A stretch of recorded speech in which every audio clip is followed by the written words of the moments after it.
높임 받으시기를 원하나이다. 주께서 사랑하시는 자들을 건지시기 위하여 우리에게 응답하사 오른손으로 구원하소서. 아멘.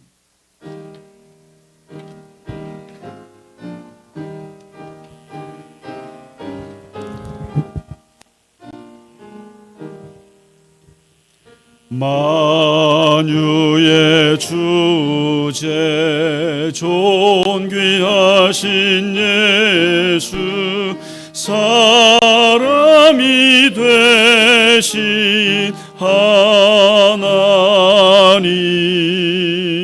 나 사모하여 영원히 섬길 내 영광 되신 주로다. 화려한 동산 무성한 저수목 다 아름답고 묘하나 순전한 예수 더 아름다워 봄 같은 기쁨 주시네.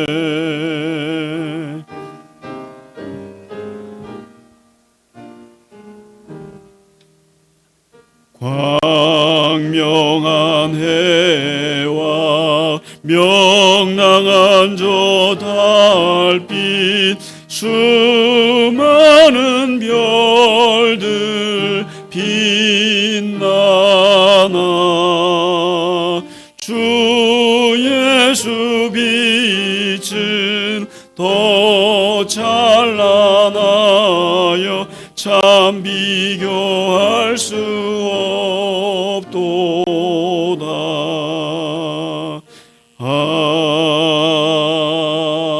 아멘. 사도신경으로 우리의 신앙을 고백하겠습니다.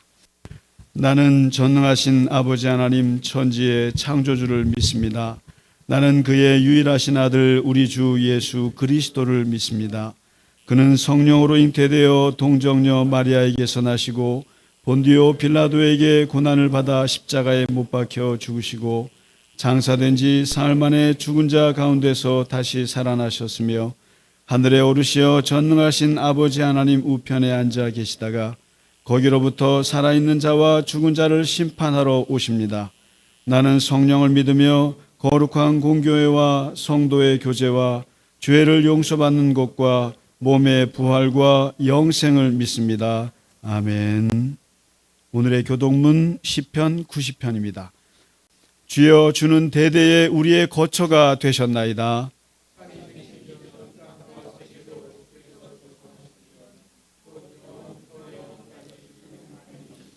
주께서 사람을 티끌로 돌아가게 하시고 말씀하시기를 너희 인생들은 돌아가라 하셨사오니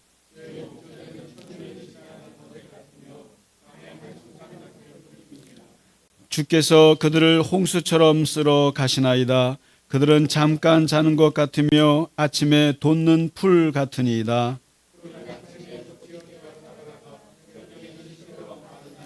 우리는 주의 노에 소멸되며 주의 분내심에 놀라나이다.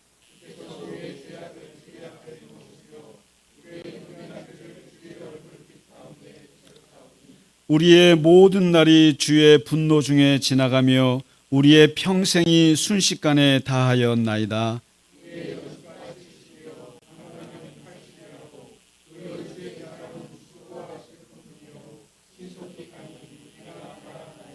누가 주의 노여움의 능력을 알며 누가 주의 진노의 두려움을 알리이까. 우리에게 우리 날 계수함을 가르치사 지혜로운 마음을 얻게 하소서. 아멘.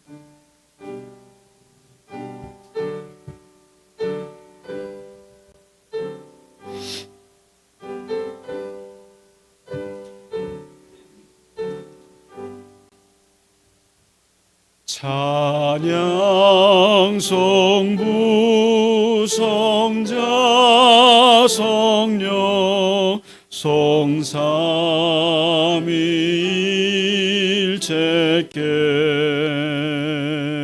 영원 무궁하기까지 영광을 돌리세 영광을 돌리세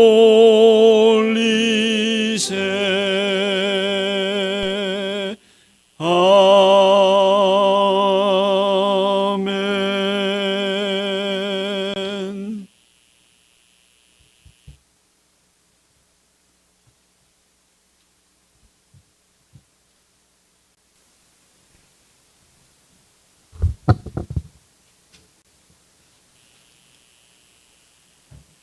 하나님 아버지, 오늘 거룩한 주님의 날에 우리가 함께 모여 은혜 가운데 찬송하며 예배하게 하시니 감사합니다. 아멘. 엘리야의 기도에 불로써 응답하신 살아계신 하나님, 오늘 우리의 예배 중에 계시며 또 우리의 간절한 기도에 응답하셔서 갈릴리 겨자나무 교회를 축복하시고 아버지 품에 품어주시며 우리 주님의 비전을 이루어가는 교회 되게 하시옵소서. 아멘. 주님이시여, 오늘도 우리들에게 주의 날들을 계수하며 살아가는 지혜와 대대로 우리의 거처가 되신 주님의 품 안에서 참 평안을 얻게 하시옵소서. 아멘. 주님, 예배자로 주님 앞에 나온 우리들에게 주님의 십자가 붙잡고 주님과 동행하게 하시며 말씀과 찬양의 은혜 가운데 세상을 이기며 살아가게 하시옵소서. 또 우리가 거룩하고 아름다운 삶을 살아가게 하시며 우리의 믿음이 흔들리지 않게 손잡아 주셔서 넘어지지 않으며 믿음의 반석 위에 굳게 서게 하시옵소서. 아멘. 주님이시여, 지금 온 세계가 기후 변화에 시달리며 재난과 위험 속에 노출되어 있습니다. 또 과학 문명의 이기 가운데 컴퓨터와 AI 같은 기구들이 창조의 권위와 질서를 흔들고 하나님을 떠난 죄악과 권력들이 멈춤의 페달이 없이 날로 우리들의 삶을 어둡게 하는 이때에 주를 믿는 믿음의 권속들에게 참 지혜와 믿음을 주셔서 매일매일 찬송과 말씀으로 새롭게 하시고 우리의 삶이 물된 동산 같게 하시옵소서. 아멘. 우리에게 오늘도 성령님 임하셔서 선포되는 말씀으로 굳센 믿음 가운데 서게 하시고 말씀의 능력으로 언제나 주의 나라 이루며 살게 하시옵소서. 아멘. 찬양으로 주께 영광 돌리기 원합니다. 우리 모두 찬양하며 하늘문을 열고 거기서 주님의 옷자락 잡고 주님께 영광 돌리게 하시옵소서. 아멘. 주님, 간구하옵기는 최용호 집사를 일으켜 주시옵소서. 아멘. 이전보다 더 큰 믿음으로 주님께 영광 돌리며 함께 예배하게 하시고 갈릴리 겨자나무 교회의 큰 열매로 살아가도록 주여 역사해 주시옵소서. 아멘. 또 우리의 간절함을 아시는 주님이 우리의 남은 세월을 주님과 동행하며 주의 나라 이루게 하시고 날마다 우리에게 새날을 주시길 원합니다. 아멘. 감사와 찬송과 영광을 우리 아버지께 돌려오며 예수님의 이름으로 기도드리옵나이다. 아멘.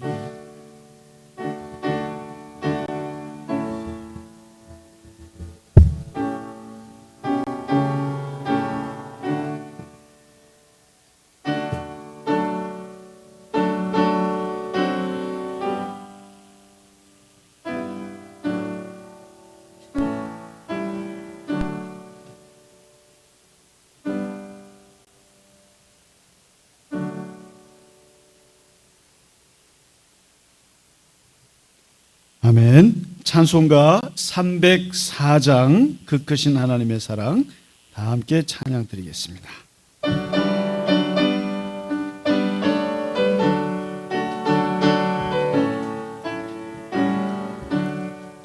그 크신 하나님의 사랑 말로 다 영영 못하네.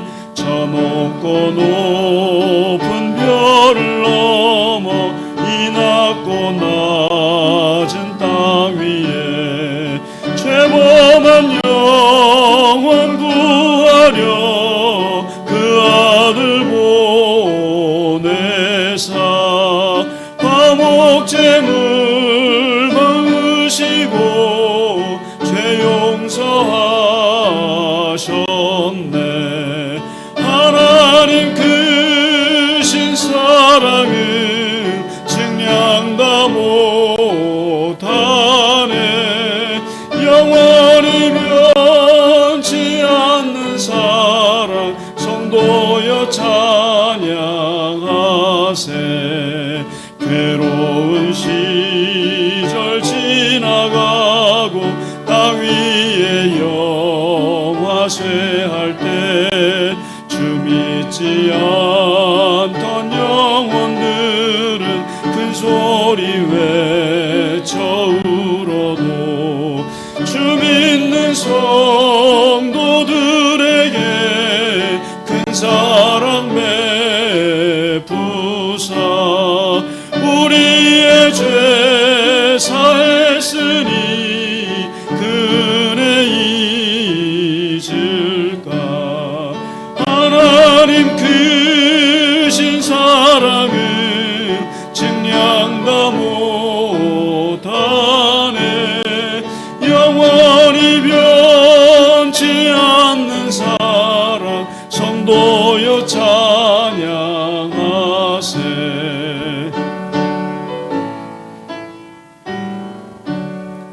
하늘을 두루마리 삼고 바다를 먹물 삼아도 한없는 하나님의 사랑 닿기로 갈 수 없겠네. 하나님의 크신 사랑 그 어찌 닿았을까. 저 하늘 높이 쌓아도 채우지 못하리. 하나님 크신 사랑은 증량 다 못하네. 영원히 변치 않는 사랑 성도여 찬양하세. 아멘. 아멘. 네, 교회 소식을 몇 가지만 전해드리겠습니다. 네, 수요 성경 공부가 이제 다시 개강을 했는데 좀 보셨나요? 네. 네. 이제 잠언서 후반부 지금 들어가고 있고요. 수요일 날 오셨는데 엄청나게 분들이 오셔가지고 아주 그냥 뭐 꽉 찼어요. 그냥 한 명 왔어요, 한 명. 한 명이 일당 100으로 우리 이재복 권사님이 대표로 오셔가지고 아주 그냥 제가 신나게, 제가 막 힘이 나지 않던가요? 강연에? 사람이 없으면 일부러 제가 오버액션을 좀 해요. 되게 많은 것처럼 그렇게 했는데 한 명 오셨어요. 그래서 아주 즐겁게 아주 힘차게 했습니다. 네. 그리고 한 가지 알려드릴 것은 우리 박명순 전사님이 사실은 교회를 못 나오시고 이제 그냥 이름만 걸고 계시고 그랬는데 우리 류영환 장로님이 85세 일기로 지난 16일에 이제 하나님의 품에 가셨습니다. 전사님이 저한테 카톡으로 소풍 잘 마치고 올라갔습니다. 이렇게 카톡이 왔더라고요. 그래서 지난 돌아가시던 바로 그날 이제 수요일 날이었는데 이재복 권사님 또 우리 전사님하고 같이 조문을 했습니다. 있고 또 뭐 늦게 소식 들으신 분들은 또 따로 부조하신 분도 계신데 아무튼 전사님 가족들과 또 고인 하나님의 안식이 함께 하시길 바라고요. 그리고 전사님 뵈면 또 함께 위로해 주시면 고맙겠습니다. 네, 우리 박영수 목사님 2주 만에 오셨습니다. 잘 지내셨어요? 네, 고맙습니다. 우리 홍 권사님도 2주 만에 오셨는데 뭐 지난주에는 뭐 이렇게 뭐 구하러 가셨다는 얘기가 떡 구하러 가셨다고 지난주에 떡값 벌러 가셨다는 얘기가 있어서 오늘 큰 잔치를 오늘 벌이신다고 하세요. 그래서 오늘 기대하시고 같이 권사님이 베푸시는 떡 아주 힘들게 벌어오신 떡을 우리 같이 오늘 나누도록 하겠습니다. 네, 너무너무 감사합니다. 네. 네, 우리 옆에 분들하고 같이 인사하실까요? 우리 진 권사님 참 미국 갔다 오셨는데 건강하게 잘 다녀오셨습니다. 우리 박수로 환영하시고 우리 같이 인사하시겠습니다. 주의 이름으로 축복합니다. 주의 이름으로 건강하십시오. 주의 이름으로 승리하시고요. 네, 감사합니다. 감사합니다. 네, 고맙습니다. 반갑습니다. 네, 우리 여름 휴가 또 멀리 가신 분들 잘 건강하게 지내고 잘 오시기 바랍니다. 네, 오늘 우리가 한 2, 3주 준비한 찬양 내일 일은 난 몰라요. 명곡 중에 명곡이죠. 같이 찬양 드리도록 하겠습니다. 네, 다 같이 불편하시더라도 자리에서 잠깐 일어나셔서 드리겠습니다.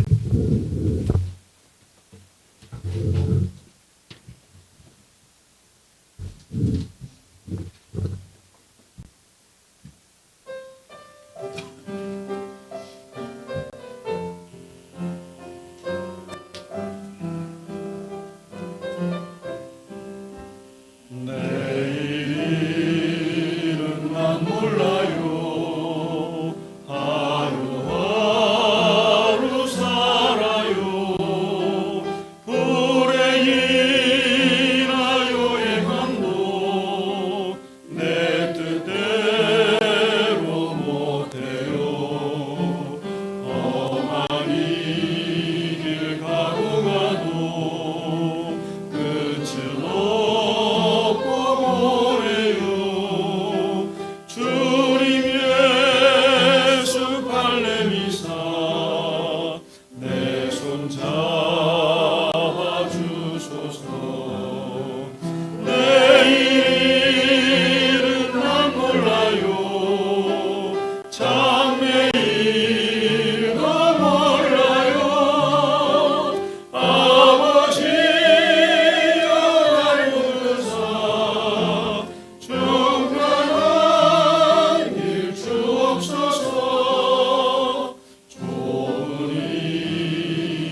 네, 오늘 우리에게 주시는 하나님의 말씀은 요한복음 8장이 되겠습니다. 요한복음 8장 1절에서 11절까지의 말씀이 되겠습니다. 1절. 같이 우리 천천히 읽도록 하겠습니다. 예수는 감람산으로 가시니라. 아침에 다시 성전으로 들어오시니 백성이 다 나아오는지라. 앉으사 그들을 가르치시더니 서기관들과 바리새인들이 음행 중에 잡힌 여자를 끌고 와서 가운데 세우고 예수께 말하되 선생이여 이 여자가 간음하다가 현장에서 잡혔나이다. 모세는 율법에 이러한 여자를 돌로 치라 명하였거니와 선생은 어떻게 말하겠나이까? 그들이 이렇게 말함은 고발할 조건을 얻고자 하여 예수를 시험함이로라. 예수께서 몸을 굽히사 손가락으로 땅에 쓰시니 그들이 묻기를 마지 아니하는지라. 이에 일어나 이르시되 너희 중에 죄 없는 자가 먼저 돌로 치라 하시고 다시 몸을 굽혀 손가락으로 땅에 쓰시니 그들이 이 말씀을 듣고 양심의 가책을 느껴 어른으로 시작하여 젊은이까지 하나씩 하나씩 나가고 오직 예수와 그 가운데 섰는 여자만 남았더라. 예수께서 일어나사 여자 외에 아무도 없는 것을 보시고 이르시되 여자여 너를 고발하던 그들이 어디 있느냐? 너를 정죄한 자가 없느냐? 대답하되 주여 없나이다. 예수께서 이르시되 나도 너를 정죄하지 아니하노니 가서 다시는 죄를 범하지 말라 하시니라. 아멘. 오늘 읽으신 이 말씀은 잘 아시는 말씀이죠. 기독교인이 아니어도 잘 아는 말씀이고 특별히 범죄자들이 제일 좋아하는 성경 구절 두 개가 있어요. 그리고 죄 지은 사람들이 제일 좋아하는 구절이 두 구절이 있는데 하나가 사도 바울의 말이고 하나가 예수님의 말씀이에요. 사도 바울의 말은 마음은 원이로되 육신이 약하다. 아주 죄 짓고 나서 할 수 있는 제일 좋은 자기 변명이에요. 내가 마음은 원인데 몸이 약해서 내가 그 실수했어. 제일 좋아합니다. 저도 아주 좋아하는 말씀입니다. 그리고 두 번째 범죄자들이 제일 좋아하는 말씀이 바로 죄 있는 자가 돌로 치라. 오늘 본문의 제목이에요. 너희 중에 죄 없는 자가 돌로 치라. 이게 워낙 유명한 말씀이다 보니까 특히 이 정치권에서도 많이 써요.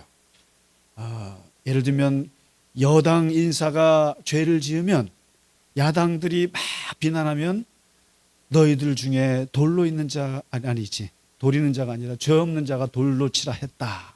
이렇게 해서 또 변명을 하고 또 반대도 마찬가지예요. 그래서 여나 야나 누구나 좋아하는 말씀이 예수님의 이 말씀이에요. 그만큼 이 말씀이 중요하다는 말씀이기도 하거니와 그리고 그만큼 사람들이 오해하는 말씀이기도 하다. 이런 뜻이죠.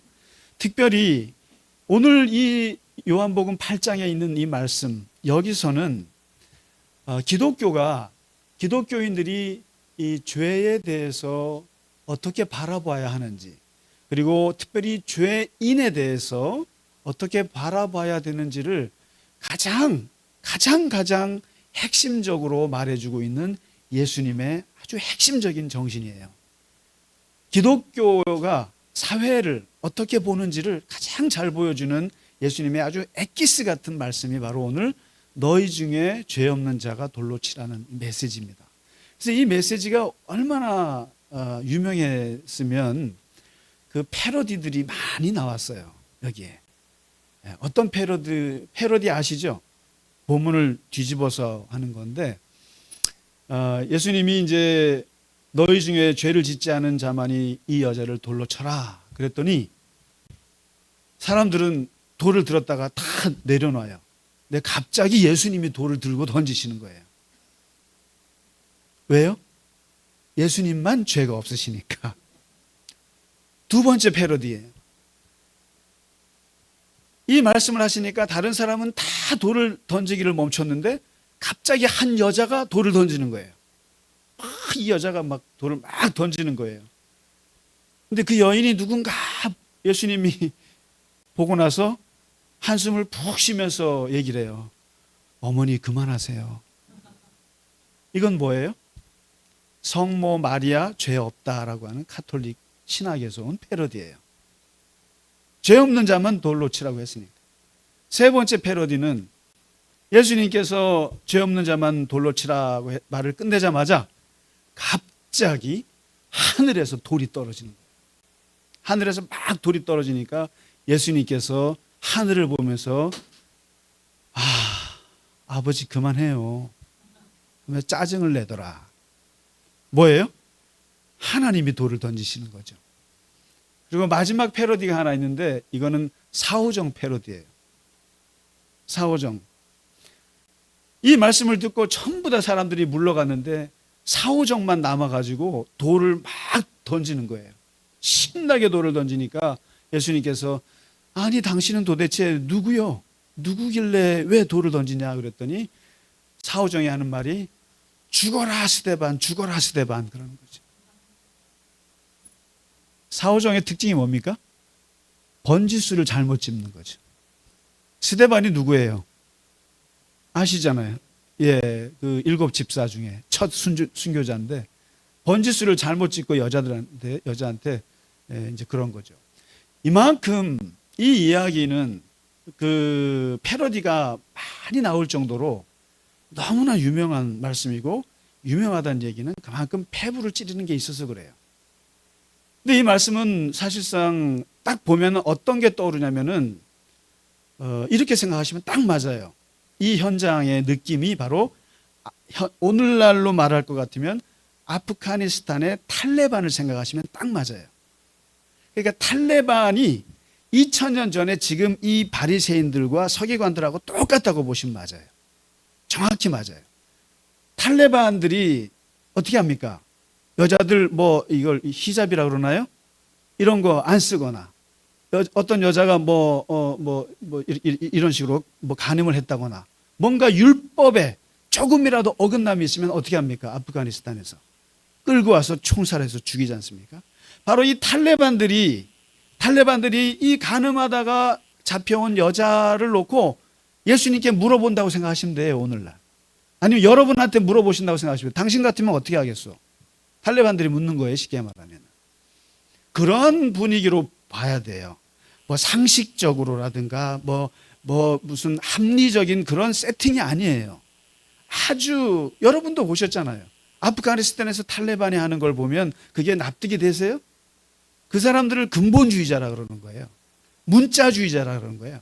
성경 말씀을 율법을 모든 경전은 해석해야 되는 거예요. 오늘날로 해석하지 않으면 사람을 죽이는 폭력적인 책이 되는 거예요. 그런데 요거 문자 그대로 몇천 년이 지났는데도 해석하는 것을 근본주의자라 그래요. 세상에 많은 종교인들 중에 사람들을 죽이는 사람들이 다 근본주의자인데 탈레반이 대표적인 거예요. 바로 지금 바리새인들과 이 서기관들이 탈레반이에요. 쉽게 말해요. 이 사람들이 이 여자를 끌고 왔어요. 그런데 아주 좀 의심스러운 게 있죠. 끌고 가긴 끌고 왔는데 현장에서 잡아왔다는 거예요. 세상에 여러분 간음하는 사람들 현장에서 잡히는 거 봤어요? 현장에서 잡힐 수가 없어요. 모르겠어요. 뭐 어떻게 추적하면 모르겠지만 현장에서 잡혀온다는 얘기는 뭔가 계획이 있다는 뜻이에요. 그다음에 두 번째 이상한 것은 남자는 어디 갔냐? 남자는 혼자 간음했어요? 남자와 같이 데리고 와야 되는데 남자는 안 데리고 여자만 데리고 왔어요. 여기부터 벌써 이상하죠. 벌써부터 불공평하죠. 뭔가 계획이 있는 것 같죠. 다시 말해서 지금 분위기가 예수님을 죽여야 돼요. 유대인들이 예수님을 죽이고 싶은 거예요. 그리고 그 갈릴리 촌 사람이 성전에 와서 말씀을 권위 있게 가르치는 것도 못마땅하고, 그리고 우리 같은 율법학자들이 볼 때 예수가 싫어요. 죽여야 되기 때문에 뭔가 건을 잡기 위해서 이 여자 건을 잡은 거예요. 잡아가지고 데려놓고 예수님께 이제 얘기하는 거예요. 신명기에 보면 신명기 22장 22절 당신도 아시지 않습니까? 그다음에 레위기를 보면 남자가 유부녀와 동침해서 걸리면 죽이라 하고 돼 있다.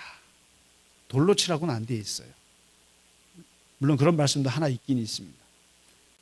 이랬는데 이 율법 말씀에 따르면 이 여자는 돌로 쳐 죽여야 되는데 어떻게 하겠습니까? 근데 당신은 맨날 사랑 사랑 사랑 외치는 것 같던데 하면서 묻는 거예요. 여러분, 바로 모든 우리가 지금 주보에 논쟁을 제가 싣고 있는데 뭐 금식 논쟁, 안식일 논쟁, 음식 논쟁 가잖아요. 근데 모든 논쟁에서 예수님께 묻는 게 바로 뭐냐면 빠져나가지 못하는 질문을 꼭 물어봐요. 예, 아니야라고 대답할 수 없는 것만 꼭 물어봐요. 예를 들면 이 여자 죽여야 됩니까? 말아야 됩니까? 이렇게 물어봐요. 그러니까 돌로 치라 그러면 어떻게 됩니까? 당신의 평소 가르침이랑 다르지 않느냐. 사랑과 자비를 외치던 사람 아니냐. 그리고 네가 무슨 권위로 칠 수 있느냐. 사람을 죽일 수 있는 건 로마법에 있는데 로마법으로 걸려서 예수님을 집어넣을 수 있어요. 반대로 치지 말라고 그러면 어떻게 해요? 바로 토라법에 걸리는 거죠. 바로 모세 율법을 어겼으니까 산헤드린 공회에다가 기소해버리면 돼요. 그러니까 치라고 해도 걸리고 치지 말라고 해도 걸려요. 바로 이러한 딜레마를 이제 예수님이 당하시는 거죠. 그래서 제가 예수님이 천재라고 그러는 거예요. 천재. 그러니까 우리가 예수님 하나님 아들이니까 천재 이게 아니라 복음서를 보면 예수님이 논쟁을 하는 거 보면 천재 중에 천재라는 거예요. 다시 말해서 사람들은 두 가지 중에 하나 골라라고 할 때 예수님은 제3의 걸 얘기하시기 때문에 천재라는 거예요. 그런 면에서 예수님이 뭐라고 하십니까? 오늘 거기서 나온 말씀이 바로 이 말씀이에요. 근데 여기서 갑자기 예수님이 이상한 행동을 하시잖아요. 갑자기 몸을 굽혀서 땅바닥에 글씨를 써요. 글씨를 쓰는데 무슨 글씨를 썼을까요? 무슨 글씨를? 혹시 아시는 분이 있으세요? 너무 궁금하지 않으세요? 글씨를 갑자기 쓰시니까 뭘 썼을까? 그래서 이게 우리만 궁금한 게 아니라 많은 신학자들이 너무너무 궁금했어요. 뭘 썼을까? 그래가지고 우리가 이름만 대면 알만한 유명한 신학자들이 다 거기다 답을 내놨어요. 어떤 신학자는 십계명을 쓰셨을 거다. 어떤 신학자는 뭐 토라, 쉽게 말해서 이제 모세 오경에 있는 말씀 중에 뭘 썼을 것이다. 그리고 어떤 신학자는 저 군중들 한 사람 한 사람의 비밀을, 죄를 예수님께 썼을 거다. 예수님께서. 참 상상력이 뛰어난 것 같아요. 뭐 여러 가지 해석들이 있습니다만은 답은 뭘까요? 뭘 쓰셨겠습니까? 아무도 모른다는 거죠. 아무도 몰라요. 뭘 쓰셨는지. 그런데 중요한 건 이거예요. 예수님께서 막 사람들이 돌을 들었잖아요. 돌을 들고 이 여자를 치기 직전에 있는 거예요. 예수님이 치라 그러면은 던질 기세인데 이때 예수님께서 갑자기 몸을 굽혀서 뭘 막 쓰셔요. 이 퍼포먼스, 이 행위 자체가 무슨 의미가 있을까요? 내용이 뭔지는 알 필요가 없어요. 중요한 것은 갑자기 예수님께서 몸을 굽혀서 뭘 쓰잖아요.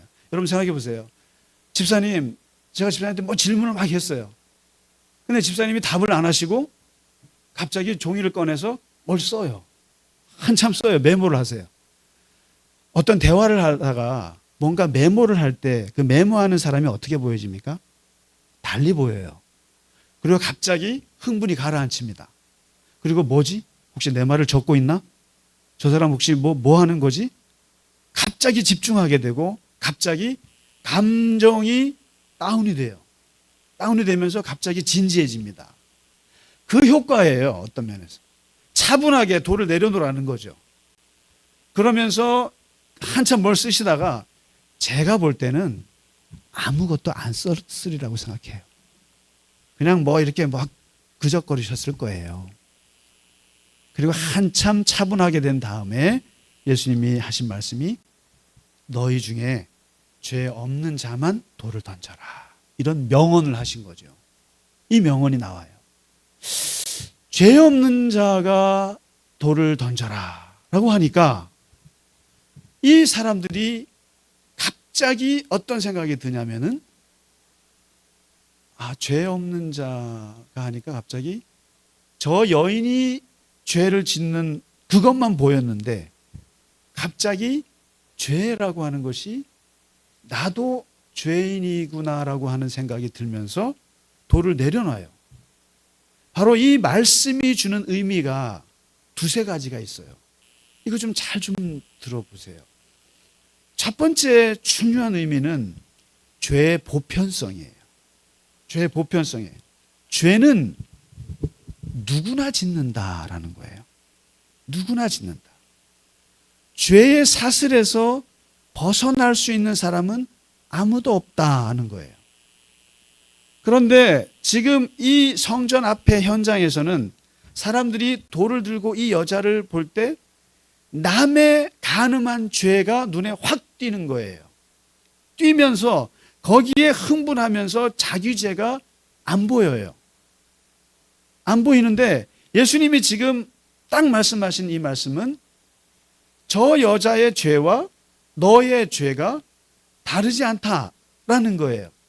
죄는 보편적이라는 거예요. 누구나 죄를 짓는다는 거예요. 너나 할 것 없이 다 죄의 사슬 속에 있다는 얘기거든요. 그래서 로마서 3장 10절에 바울이 뭐라고 말하냐면은 의인은 없나니 하나도 없다. 깨닫는 자도 없고 하나님을 찾는 자도 없고 다 치우쳐 함께 무익하게 되고 선을 행하는 자는 하나도 없다. 이렇게 말합니다. 세상에 의인은 없다. 죄의 보편성. 그래서 로마서 1장에서 바울이 그걸 구체적으로 이렇게 얘기해요. 사람들이 하나님을 알지요. 하나님을 알되 그러나 하나님을 영화롭게 하지 않지요. 죄인이기 때문에 그렇습니다. 하나님을 알지요. 아는데 감사하지 않지요. 죄인이기 때문에. 하나님을 알아요. 그런데 그 생각이 되게 허망해져 있어요. 왜요? 죄인이기 때문에. 하나님을 알아요. 알기는. 그러나 마음이 미련해졌어요. 하나님을 알아요. 그러나 하나님을 마음에 두기를 싫어해요. 왜요? 죄인이기 때문에. 이것을 정확하게 찝어주고 있어요. 그러면서 로마서 7장에서 자기 이야기를 해요. 내가 부활하신 예수를 만나서 내가 구원받았어요. 내가 하나님의 자녀가 됐어요. 심지어는 그리스도의 종이 됐어요. 그런데요. 예수를 믿게 됐으니까 내가 죄로부터 벗어난 줄 알았어요. 죄의 종에서 벗어난 줄 알았어요. 그런데요. 솔직히 고백하는데요. 로마서 7장을 좀 읽어보세요. 거기 보면 사도 바울이 아주 인간적인 그 고뇌가 있어요. 저는 이 구절을 너무 좋아해요. 내가 원하는 바 선은 행하지 않고 도리어 원하지 않는 바 악을 행하는구나. 내가 예수 믿는데도, 예수가 내 안에 있는데도 내 안에 원하는 것은 선은 행하지 않고 악을 행하더라 이거죠. 자기를 보니까. 그래서 내가 한 법을 깨달았다. 선을 행하기 원하는 나에게 악이 함께 있더라 하는 거예요. 악이 함께 있더라 이거죠. 내 안에서. 내 속사람으로는 하나님의 법을 즐거워하는데 정말 하나님의 뜻대로 살고 싶고 하나님의 법대로 살고 싶은데 내 신체에, 내 몸의 어느 한 곳에서는 마음의 법, 다시 말해서 죄의 법이 있어갖고 이 죄의 법이 하나님의 법을 자꾸만 끌어내리더라. 그러니 이것이 하루 이틀이 아니라 한두 순간이 아니라 매 순간 이러더라. 매 순간 나는 하나님의 법을 원하는데 자꾸만 죄의 법이 끌어내리고 잡아당기고 이게 매 순간마다 그러더라. 그래서 내가 내린 결론이 오호라 나는 미치겠다 이거예요. 곤고한 사람이다. 미치겠다는 거예요. 미치겠다. 이 사망의 몸에서 누가 나를 건져낼 수 있을까? 이게 바로 모든 기독교인들이 예수 믿고 나서 경험하게 되는 실존적인 죄와의 고통이에요, 이게요. 여러분은 이런 고통 없으세요? 여러분은 하나님의 법만 내 마음속에 가득 충만하신가요? 지금 서기관과 바리새인들, 이 탈레반 같은 사람들이 지금 자기들은 마음에 아무런 갈등이 없고 하나님의 법과 율법으로 충만한 사람들일까요, 이 사람들이? 그래서 이 사람들이 이 여자에게 돌을 던지나요? 예수님은 그렇지 않다. 저 여자나 너나 이 속에서 하나님의 법과 죄의 법이 같이 싸우지 않느냐. 이 바울의 이 고백을 현대적으로 노래한, 제가 가장 좋아하고 정말 어제도 보면서 이상하더라고요. 그 가사에 다시 또 이게 준비하면서 그 쓸데없이 눈물이 막 났어요. 너무나. 이게 뭐냐면 제가 두 가지 가요 중에, 여러분은 아마 그걸 가요라고 생각하지만 가요가 아니에요. 그것은 아주 깊은 신앙의 찬송인데, 하나가 조화문, 지금은 목사님이 되셨죠. 그분이 대학교 때 불렀던 이 밤을 다시 한번. 여러분, 그건 가요라고 생각하죠? 아니에요. 그분은 조화문은 그때부터 신앙을 가졌고 결국은 지금 목사가 됐잖아요. 저는 그 노래를 너무 좋아해요. 그래서 옛날에 노래방에 가서도 진짜 1번으로 불렀던 노래가 이 밤을 다시 한번. 거기서 말하는 그 당신은 하나님이에요. 한번 나중에 한번 보세요. 나중에 우리 카톡에 한번 올려주시면 좋을 것 같아요. 그다음에 두 번째, 베스트 중에 베스트가 바로 하덕규. 이분도 지금 목사가 됐어요. 하덕규 집사였죠. 이분이 누구입니까? 시인과 촌장. 이분이 80년대 운동권이었어요. 그리고 운동을 하다가 이분이, 그리고 그런 노래만 만들어요. 저항 가요를 만들었던 분이 갑자기 하나님, 예수님 만나면서 예수님 안에서 예수님을 믿고 나 보니까 자기 자신이 보이더라는 거예요. 보이는데 창문 열고 이렇게 바깥을 보는데 그 황량한 시내가 자기의 심령과 같더라는 거예요. 그래서 눈물을 흘리면서 곡을 10분 만에 쓴 건데, 바로 내 안에 내가 너무나 많아. 가시나무새. 저는 이 곡을 너무너무 좋아해요. 왜냐하면 나를 말해주는 것 같아서 그래요. 한번 볼까요? 내 속엔 내가 너무나 많아. 당신의 쉴 곳 없네. 당신이 하나님이세요. 내 속에 헛된 바램들로 당신의 편할 곳이 없네. 내 속엔 내가 어쩔 수 없는 어둠, 당신의 쉴 자리를 뺏고, 내 속엔 내가 이길 수 없는 슬픔, 무성한 가시나무 숲 같네. 바람만 불면 그 메마른 가지, 내 가지 서로 부대끼며 울어대고, 쉴 곳을 찾아 지쳐 날아온 어린 새들도 가시에 찔려 날아가고, 바람만 불면 외롭고 또 괴로워서 슬픈 노래를 부르던 날이 많았는데, 내 속엔 내가 너무도 많아서 당신의 쉴 곳 없네. 이거예요. 근데 여기 시어를 하나하나 보면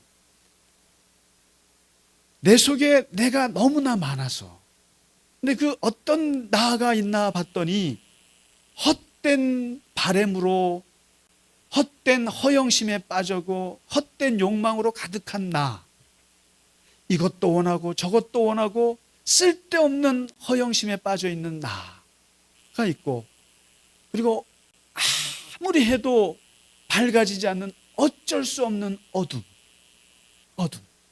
내 과거의 어둠, 내 과거의 상처, 누가 뭐라 그래도 예수 믿어도 풀리지 않는 그 어둠, 내 가족의 그 어둠, 내 과거의 어둠, 그러잖아요. 어쩔 수 없는 어둠. 이거 안 되는 거예요. 안 되는 거예요. 그리고 이길 수 없는 슬픔. 이 표현에서 그냥 눈물이 나왔어요. 정말. 이길 수 없는 슬픔. 이기고 싶단 말이에요. 이기고 싶은데 이길 수 없는 슬픔이 내 안에 너무 많아. 너무 많아. 이거 어떻게 하냐. 그러니까 이렇게 연약한 내가 내 안에 너무나 많은데 바람이 불면, 바람이 뭐예요? 외부의 환경이에요. 갑자기 어디서 전화가 오거나, 갑자기 생각지 않은 사고가 나거나, 갑자기 외부에 예측지 않았던 일들이 벌어지면 수많은 내 안에 나들이, 내 자아들이 서로 부대끼고 서로 싸우고 서로 갈등하고 서로가 막 혼란스럽고 헐뜯고 이러면서 서로가 찌르더라고요. 내 안에서. 그래서 조금만 누가 바람이 불면은 헤어나지는 못해. 그러니까 여러분, 이런 사람들은, 이런 상태에서는 전화만 와도, 어디서 문자만 와도 막 벌벌 떨어. 너무 힘든 거예요. 그리고 심지어 여기 그러잖아요. 나를 보고 남은 줄 알고 찾아왔던 새들도 들어와 보니까 다 가시밖에 없어. 다시 말해서 나를 예수 믿는 사람이라고, 겉보기에 아름다운 사람이라고 생각해서 나에게 대화를 걸었던 많은 사람들에게 알고 봤더니 내 안에 수많은 나가 가시로 찔러서 다 떠나고, 이 사람도 떠나고 저 사람도 다 떠나고, 인간관계도 안 되더라는 거죠. 그래서 나는 외롭고 또 괴롭고, 그래서 내 속엔 너무나 내 안에 가시들이 많아서 당신이 들어와서 쉴 곳이 없네. 하나님이 들어와 쉴 곳 없네. 이 얘기를 하는 거예요. 이 얘기가 무슨 말이겠어요? 예수님께서 하신 말씀. 사도 바울의 얘기나 이 하덕규 목사님의 이 노래나 가시나무 새나 내 안에 너무나 내가 원하지 않는 나들이 너무나 많아서 나는 여기서 헤어나오지 못해요.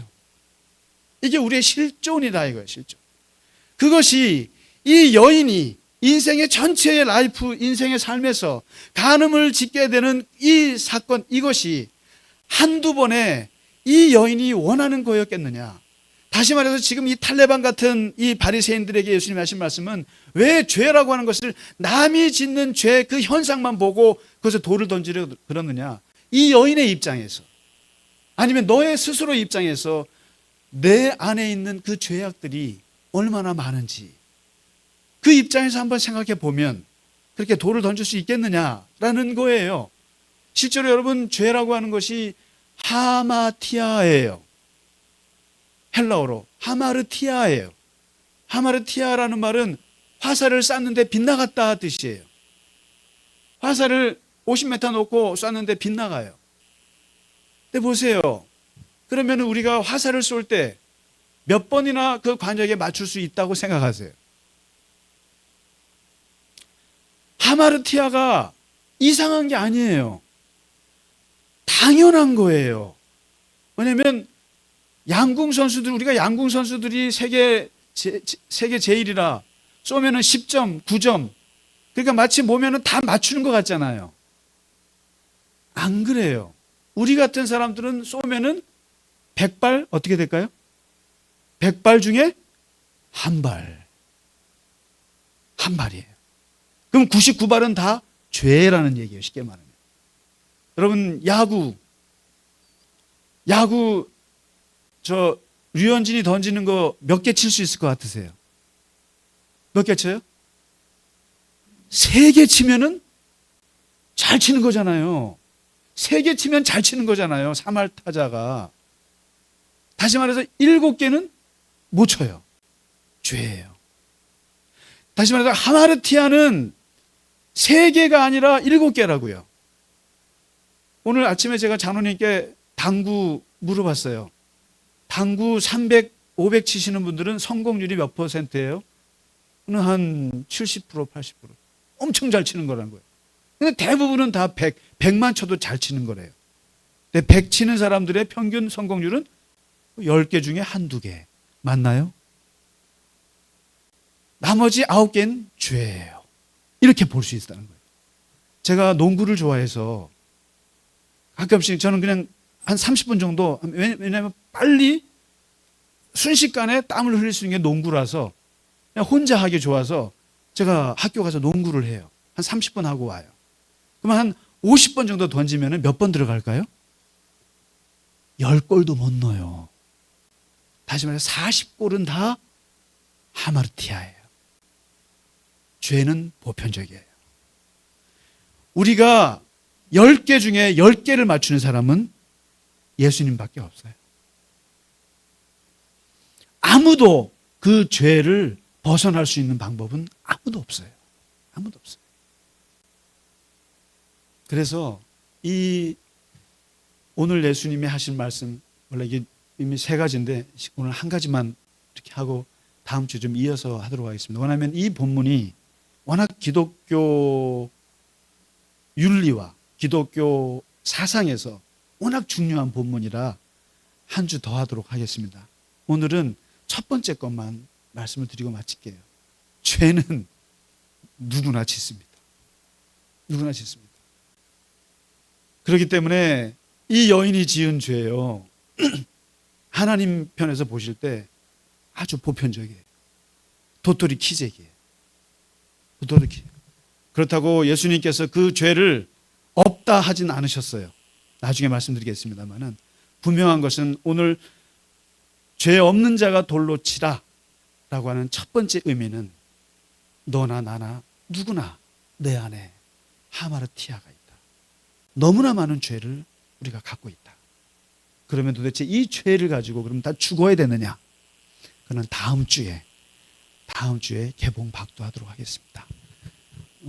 우리 함께 찬양하고 예배를 마치도록 하겠습니다.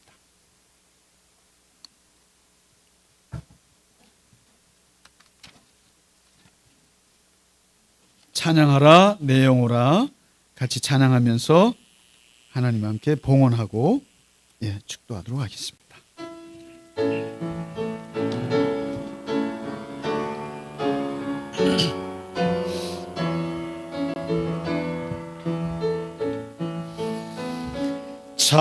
찬양하라 내 영혼아, 찬양하라 내 영혼아, 내 속에 있는 것들아 다 찬양하라.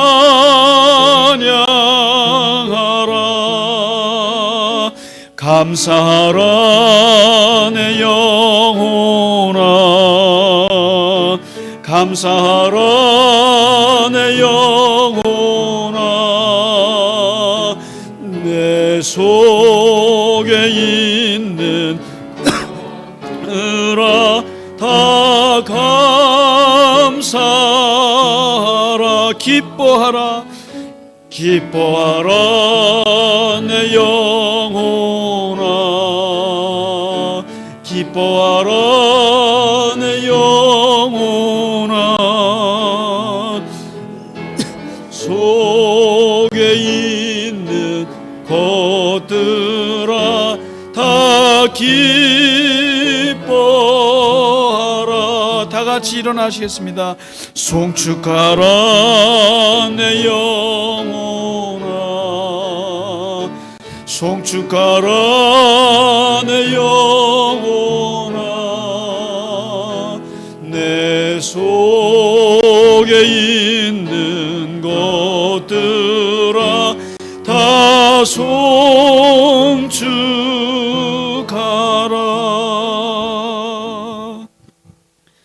하나님 아버지, 오늘 우리에게 예수님께서 말씀하신 것과 같이 주님, 사도 바울의 고백처럼 우리 안에 하나님의 법이 있고 하나님의 사랑이 있고 우리는 하나님께로 향한 모든 마음들이, 소원들이 있음을 주님 아십니다.